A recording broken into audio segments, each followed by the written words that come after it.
We're going to take you straight to that conference, which is happening here in Paris today. Let's hear from the French President Emmanuel Macron.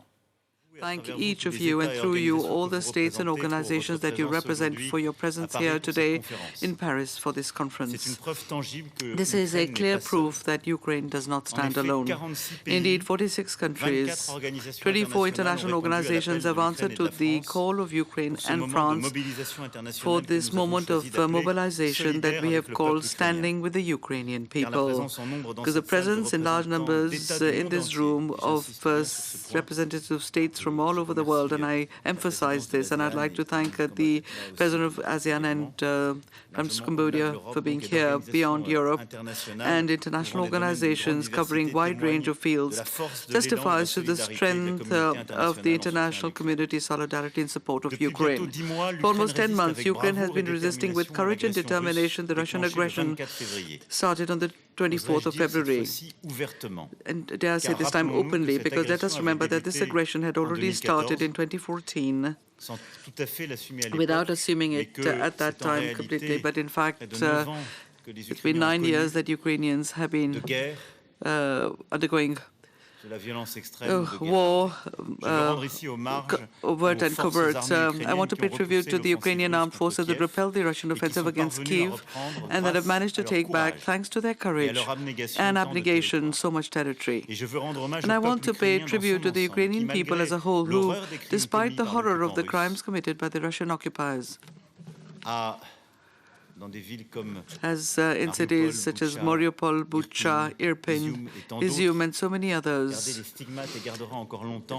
bears the scars and will bear the scars for a long time to come of this cruelty.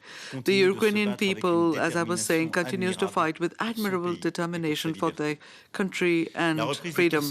The recapture of Kherson in the middle of November demonstrates the futility of the sham referendums that Russia had organized in an attempt to annex 4 regions of Ukraine, and that the international community condemned by an overwhelming majority at the United Nations General Assembly.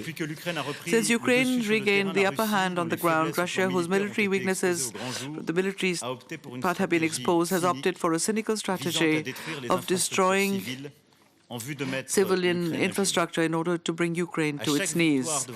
With each of your country's victories on the ground, Russia cowardly responds to new bombings of the electricity, gas and water infrastructure necessary for the population's survival during winter, with a clear objective: in response to military defeats, to spread terror among civilians, attempting to break up the rear because they cannot hold the front. These strikes, which openly target civilian populations and infrastructures, these strikes, Russia openly admits that are only aimed at undermining the resistance of the Ukrainian people, constitute war crimes. They undoubtedly violate the most fundamental principles of humanitarian law. These acts are intolerable and must not go unpunished. I want to be clear here in this context, that it is for Ukraine, victim of this aggression, to decide the conditions for a just and lasting peace. And in this respect, dear Volodymyr, the 10-point peace plan that you have outlined is an excellent basis on which we must build together. But in the immediate future, the emergency is to support the resilience of the Ukrainian people. It is to allow Ukraine to get through this longest winter that we wish to organize together this conference called In Solidarity with Ukrainian People, and whose results we wish to be very concrete. First of all, above all, the idea is to mobilize our partners, friends of Ukraine, countries committed in humanitarian support and international donors in order to provide concrete assistance to preserve the functioning of critical infrastructures that I mentioned and allow the people to live through the winter: energy, water, food, health, transportation, clothing. And I hope that our collective commitments will be commensurate with the challenge and will help you in meeting the most urgent needs of this winter. We will bring exceptional aid. As for France, we have already disbursed 151.5 million euros since the beginning of the year, and we will be adding 48.5 million euros these days. For the priorities identified within the framework of the conference, 27 billion for winter emergency and the rest distributed in aid in different sectors: displaced persons, sexual violence, children, food aid, mental health. And over and above this, we'll be adding an additional contribution, exceptional contribution of 56.5 million euros in the field of electricity and energy for the acquisition of LEDs, in the part of the initiative coordinated by the European Commission that the President of the Commission will be talking about.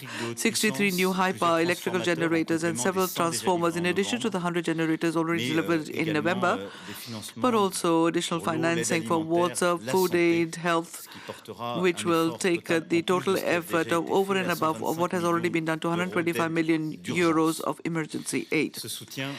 This support is essential. I'd like to thank all the countries for their contributions announced in the framework of this conference.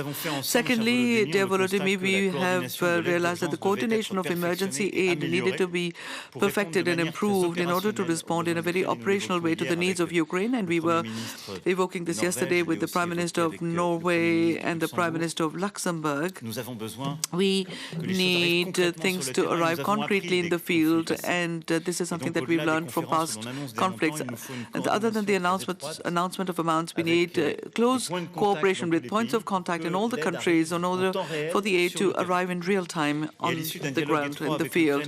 And with a close dialogue with Ukraine and the European Commission, whom I thank very much for this, over the last few weeks, we can announce today that we are setting up a reinforced mechanism for coordinating international aid that you qualified, Volodymyr, on Sunday, of Paris mechanism.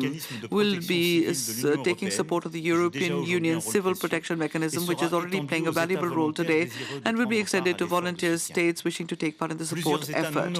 Several non-European states present here today amongst us have designated points of contact with a view to joining this mechanism. I particularly welcome these countries, which demonstrate that you don't need to be a Western country to be convinced of the need to support Ukraine over the long term. This mechanism, focused on emergency aid, is in addition to the coordination of energy aid initiated by the United States within the framework of the G7 and mechanism for reconstruction that we have clarified under the German chairmanship of the G7. This conference today, these initiatives, here to accompany a series of major international events that have marked the recent months. I'm thinking of the Lugano conference that you hosted, Mr. President of the Confederation, dear Ignacio, and which enabled Ukraine to present its reconstruction plan and which laid down the fundamental principles of the reconstruction of Ukraine. I'm thinking of the Berlin conference, co-organized at the end of October by Germany and the European Commission, dear Ursula and dear Annalena, which gave rise to fruitful discussions between experts on the coordination of the long-term reconstruction of Ukraine. And we will meet next year in London to continue this long-term commitment alongside Ukraine. Because we will also be at Ukraine's side when it will finally complete its fight for freedom. France intends to, as of now, play its full part in the reconstruction of Ukraine. And this afternoon, I will be opening with you, Mr. Prime Minister, an economic forum in the presence of 500 French companies, which will allow us to mobilize these companies for emergency aid, but also to encourage more longer-term investments in Ukraine. Finally, over and beyond our states and companies, allow me to salute and welcome the mobilization of the entire French society in the service of Ukraine.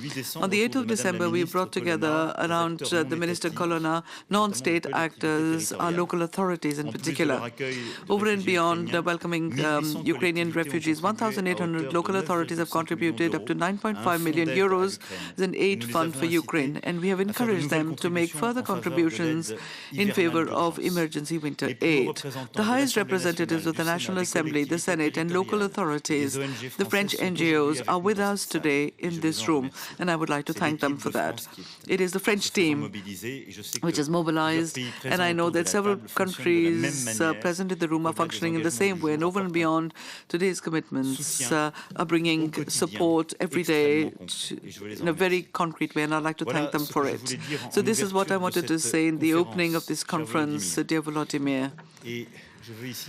I want to say here that you have in Paris heads of states and governments alongside your spouse and your prime minister and several of your ministers.